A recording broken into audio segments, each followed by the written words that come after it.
E aí, pessoal, bom dia, boa tarde, boa noite. Vamos de mais aula de biologia. Aqui, professor Rômulo Nunes. Hoje vamos falar sobre os vírus. Ok, pessoal? Então, é de suma importância vocês prestarem atenção bem na aula, né? E vocês vão ter a oportunidade de estar dando pausa, né? Voltando, avançando como queiram. E depois, né, claro, fazendo os exercícios, né, gente, para estar testando o aprendizado de vocês, tá ok? Então vamos começar a gente falar de vírus, né? Estamos em plena pandemia causada por um vírus, não é isso, gente? E vamos falar rapidinho aqui as principais informações sobre os vírus, tá ok? Ok, algumas imagens microscópicas de vírus, nada demais, algumas imagens. E vamos para o que interessa, né, gente? Uma das principais informações que vocês têm que dominar são as características dos seres, sejam eles vivos ou não, né? Já que os vírus não são considerados vivos, mas vamos falar das características deles. Afinal, quando cair em alguma questão, pela característica você sabe se está falando de um vírus, de uma bactéria, de um fungo, né? Isso, de um verme, etc. Uma informação importante, né, gente? Pelo tamanho muito pequeno, os vírus só são, né, observados através de um microscópio eletrônico. Claro que isso aqui, né, gente, é a regra geral. Tem vírus que tem um tamanho, digamos assim, um pouco maior, né, maior aí do que a maioria. E esse sim, alguns vírus conseguem ser vistos com microscópios não tão potentes, como o microscópio óptico, mas em regra, microscópio eletrônico para a gente estar observando os vírus, ok? Aqui de suma importância, né, gente, de que é feito o vírus. Isso aqui, claro, são características básicas, tá, gente? Características mais complexas, os senhores só vão estudar em nível superior, né? A depender da área do conhecimento que vocês forem seguir em suas vidas, tá ok? Então, gente, então, um vírus é formado de quê? De uma cápsula proteica, né? A gente vai ver na imagem a seguir. O vírus ele tem uma cápsula sobre ele, uma cápsula feita de proteína, tá? Uma cápsula proteica. E dentro dessa cápsula, a gente está em cujo interior, dentro dessa cápsula, o vírus vai ter o quê? O seu material genético, que pode ser tanto o ácido desoxirribonucleico, o DNA, ou o ácido ribonucleico, o RNA. Raramente vocês vão encontrar vírus que tem os dois materiais genéticos ao mesmo tempo. Então a regra é ou tem DNA ou tem RNA, tá ok?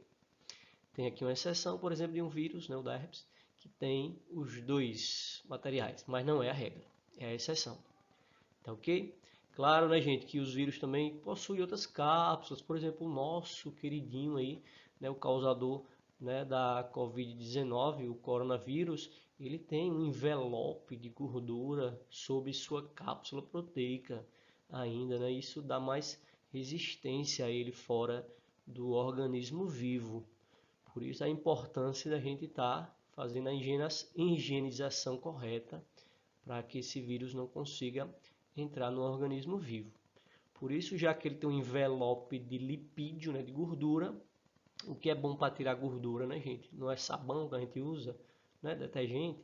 Por isso que lavar a mão com sabão e detergente é tão importante para destruir esse envelope e tornar o vírus, né, digamos assim, vulnerável ao meio externo. Aqui é uma imagenzinha, tá, gente? Para vocês, vejam o envelope, aqui é a cápsula proteica, né, assim, aqui em amarelo, e lá dentro o material genético. Nesse caso, aqui é um vírus que ataca a bactéria, né, o bacteriófago, ou fago, ele tem DNA, tá? Vamos falar um pouco melhor dele depois lá na reprodução viral. Então, gente, aqui a característica marcante dos vírus, eles não possuem célula, daí, né, a grande maioria dos cientistas não considerarem eles vivos, porque segundo a teoria celular, todo ser vivo tem célula. Se não tem célula, então não é vivo. E se não tem célula, veja, não possui metabolismo próprio, ele não consegue produzir sua própria energia, já que ele não tem célula. e por conseguinte ele só vai conseguir, né, gente? Ele só vai conseguir se reproduzir dentro de células vivas, ok? E obviamente são parasitas intracelulares obrigatórios. Como funciona a reprodução dos vírus, tá, gente? Vamos usar como exemplo aquele vírus que vocês viram no slide, né, passados, que é o bacteriófago, o vírus que ataca bactérias. Vale dizer que esse vírus, no futuro, né, quem sabe, pode estar sendo usado aí como hoje a gente usa antibióticos, né? Quem sabe os vírus lá para frente serão usados para combater bactérias causadoras de doenças, através aí do avanço da biotecnologia, engenharia genética também. Que vocês estão vendo rapidamente, gente, um ciclo reprodutivo no vírus. Então, desprezem aqui os tamanhos, tá, gente? Desproporcionais. O vírus em relação à bactéria é muito menor. Aqui está o vírus, como vocês podem ver. Ele, primeira etapa, ele vai se fixar na membrana da bactéria, né, da célula hospedeira. Uma vez que fixar, que se acoplar, ele vai o que, gente? Injetar o material genético dele, aqui como vocês podem ver, DNA no caso. Esse DNA, como vocês já estudaram em outras oportunidades, DNA vai fazer cópias de si mesmo, né, gente? A replicação ou duplicação. Cópias de DNA vão sendo feitas e essas cópias de DNA, para se tornarem vírus novos, falta o quê? A cápsula de proteína, que aí quem vai fornecer é a própria célula. Então fiquem atentos. O vírus ele tem o DNA dele mesmo, mas a sua cápsula proteica vai usar as proteínas, né, do hospedeiro, ou seja, da célula hospedeira, da célula que está sendo parasitada. E veja o que aconteceu aqui no final, né, gente? Vários vírus surgiram, vão surgindo, e aqui vocês já podem ver os vírus fora da célula, porque essa célula vai morrer. Esses vírus vão, né, explorar tanto essa célula que ela vai sofrer uma lise celular, ela vai se romper, né? A sua membrana vai se romper, digamos assim, ela vai se rasgar, e esses vírus vão sair à procura de novas células para parasitar, certo? Esse ciclo que vocês estão vendo aqui, onde está havendo a destruição da célula, uma ruptura da membrana da célula, uma lise, é o chamado ciclo lítico. Vejam vocês aqui na imagem seguinte, para vocês diferenciarem bem. Ó, o que vocês viram na estante, né, na imagem anterior, ó, uma imagem parecida, rompendo a membrana da célula, vocês podem ver aqui, ciclo lítico, muito mais agressivo, tá, gente? Porque já que está matando as células. Veja o que vocês têm aqui ao lado, né, direito. Um ciclo onde o vírus ele vai colocar o seu material genético dentro da célula hospedeira, só que o que acontece? Ao invés do vírus, né, ficar destruindo a célula, veja que aqui o DNA viral vai meio que se infiltrar, né, se incorporar ao DNA da célula. Meio que vai haver uma harmonia, né, gente? A célula vai viver em harmonia com o DNA do vírus, sem prejudicar a célula. O que é que vamos ter no futuro? Células se dividindo em outras células, né? Vocês sabem que uma célula divide em outras, por mitose, por exemplo, e essas células vão estar fazendo cópias do DNA do vírus também, já que esse DNA viral está lá dentro da célula. Esse tipo de ciclo lisogênico, né, gente, é aquele tipo de ciclo viral onde não há sintomas rapidamente. A pessoa vai conviver com esse vírus por anos ou até décadas. O exemplo é a hepatite, é um exemplo clássico onde o vírus muitas das vezes ele se infiltra no DNA, principalmente das células do fígado, e vai viver em harmonia, digamos assim. O vírus e a célula não vai haver aí um desgaste metabólico por parte da célula.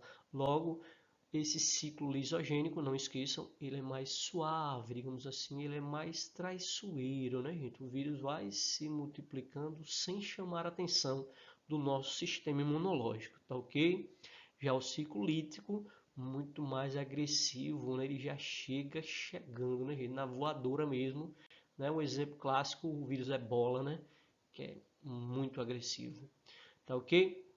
Avançando aqui mais, observação extremamente importante sobre os vírus. Como vocês sabem, o vírus pode ter DNA ou RNA, não é assim? E os vírus que têm RNA, gente, nós chamamos eles de retrovírus. Por que retrovírus? Porque, lembrem-se, se ele tem RNA, para ele fazer cópias de si mesmo, ele precisa retroceder. Ele precisa que seu RNA transforme-se em DNA. Porque lembrem, DNA formando RNA, que é o normal, né, gente? Nós chamamos isso de transcrição, não é isso? Se o vírus já tem RNA e ele quer voltar para o DNA para fazer as suas duplicações, né, suas cópias, então ele vai ter que fazer o quê? Uma transcrição reversa, tá? O seu RNA vai transcrever, só que reversamente, para se transformar em DNA. E a partir daí agora fazer cópias, tá? O vírus da AIDS, por exemplo, né, que tem RNA, para ele fazer cópias de si mesmo, o seu RNA precisa ser transcrito reversamente em DNA. E eles usam para isso, gente, uma enzima, né, uma proteína chamada transcriptase reversa. É essa enzima que os retrovírus precisam para fazer aí sua reprodução, sua transcrição ao contrário. E antes de mais nada, né, gente, uma observação importante antes da gente continuar. Lembre que os coquetéis que os aidéticos usam, por exemplo, né, muitas das drogas que estão lá no coquetel, muitas dessas drogas é justamente para bloquear aquela enzima, a transcriptase reversa, para que o vírus não consiga fazer a sua transcrição reversa, fazer DNA e cópias. Isso é muito importante para frear a doença. Qual a importância, né, gente, agora dos vírus? Para que servem os vírus? A primeira importância, né, gente, é o controle biológico. O vírus serve para matar. A gente fica triste na nossa infeliz pandemia atual. Pessoas morrendo aos milhares, né, gente? Biologicamente falando, gente, isso é super normal. Pessoas têm que morrer, formigas têm que morrer, plantas têm que morrer, boi, barata, cobra, tudo tem que morrer. Porque já que reproduz, tem que morrer também para haver o chamado controle biológico. E os vírus, eles ajudam a controlar populações. Nós, por exemplo, nós não temos predadores. E hoje, com o avanço da ciência, nós vivemos muito. E isso, de certa forma, é ruim para o meio ambiente. É muita gente gastando muito material, matéria-prima, né, gente? Recursos naturais. E o ser humano nem se fala, né, que ele gasta além do que precisa por conta das suas ambições, né, gente? Das suas necessidades de acumular bens, né? Essa imbecilidade humana que acaba destruindo a natureza. Então, uma virose, quando ela surge, por exemplo, ela vem para dar um alívio ao meio ambiente. Infelizmente, pessoas morrem, é muito triste, né, partindo do ponto de vista social, mas biologicamente falando, pessoas têm que morrer. Até porque nesse percurso há uma seleção natural. Os melhores vão continuando, a natureza quer também isso, que os mais resistentes continuem. Né, uma seleção natural, que estudaremos em outras aulas. Aqui eu trouxe um exemplo de um vírus não controlando a população humana, né? Mas o vírus aqui, o baculovírus anticársia, que controla pragas agrícolas. Um vírus usado para matar lagartas da soja. É um controle biológico muito importante, né? Ao invés de usarmos só agrotóxicos, né, gente? Um controle químico. Muito interessante aqui essa utilidade do vírus, que ainda não é uma realidade, principalmente em nosso país, onde o uso de agrotóxico é muito bem-vindo, né, já que há muito lucro, muitas bancadas, né, no Congresso que ganham muito dinheiro, né, rola muito dinheiro aí para que leis sejam criadas para incentivar ainda mais o uso dos agrotóxicos. Infelizmente, o ser humano não é uma espécie muito legal. Tá ok, gente? E para finalizarmos, né, gente, algumas doenças causadas por vírus. Eu trago aqui algumas, sugiro que os senhores vão lá no livro de vocês, na internet, enfim, e procurem outras. É sempre bom saber que doença é causada por vírus, por bactéria, por verme, por fungo, tá? Porque isso é importante nas questões. Doenças causadas por vírus. Gente, eu trago uma tabelinha aqui, não está muito bem visível. Vocês encontram tabelas como essas na internet à vontade, tá ok? Depois vocês dão uma olhadinha aí. Tem o local de ação do vírus, como ele é transmitido, os sintomas, né, as manifestações, a profilaxia, né, o que fazer para evitar essas doenças. O Enem gosta muito que o aluno saiba, principalmente como evitar doenças. Isso tem interesse não só para nosso estudo, né, mas para nossa vida. Então, dê uma olhadinha aí depois, muito importante, tá, gente? Isso, algumas imagens, né, gente? Algumas imagens, algumas doenças, né, que vocês vão estar lendo depois com calma, a famosa varíola, né, gente? E a varíola aqui me chama muita atenção para vocês, né? A primeira doença, né, a ter uma vacina, né, gente? E lembrem lá da aula de história de vocês, a revolta da vacina, né, no início ali do século XX, né, onde as pessoas não queriam ser vacinadas, né? Normalmente ali estava se falando de vacina para varíola. Febre amarela também, mas a varíola foi o forte. Varíola é uma virose extremamente letal, tá ok?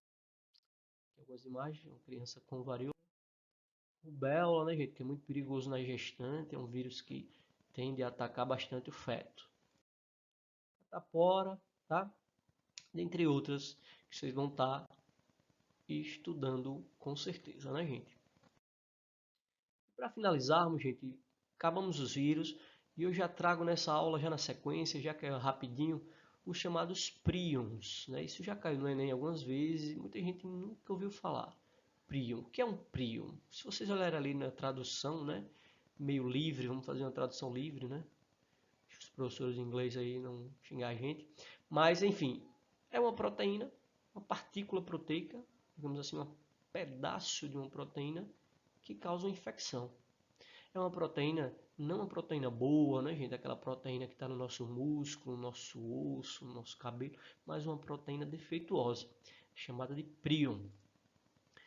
Veja, uma proteína, né? Veja, um agente infectante, né? Infeccioso de natureza proteica, tá, gente? Nunca esqueçam isso. Essa é uma ilustração. Veja aqui uma imagem de um prion normal, digamos assim, sem ainda estar apto a causar doenças. E aqui já com alteração na sua estrutura molecular.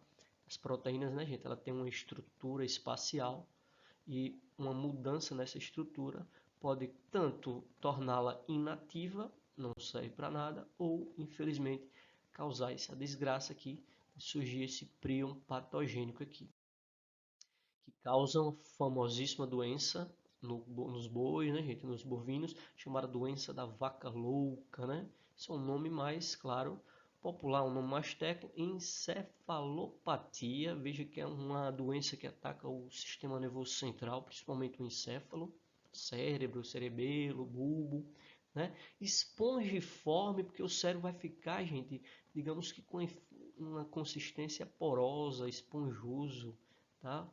Essa proteína consegue destruir totalmente o cérebro do animal. Dos bovinos, né, porque eles são as vítimas.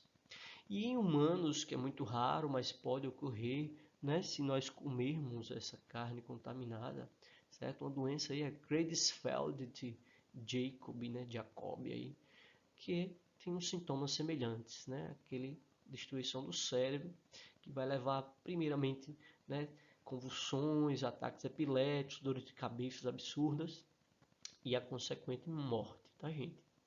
Então, fica aí essa dica para os senhores sobre essas doenças aí. Lembrem, não é causada por vírus, bactéria, verme, não, é por um prion. E o que é um prion? Uma proteína defeituosa que tem aí a sua natureza infectante. Ela causa doença. Aqui, só uma ilustraçãozinha, nada demais.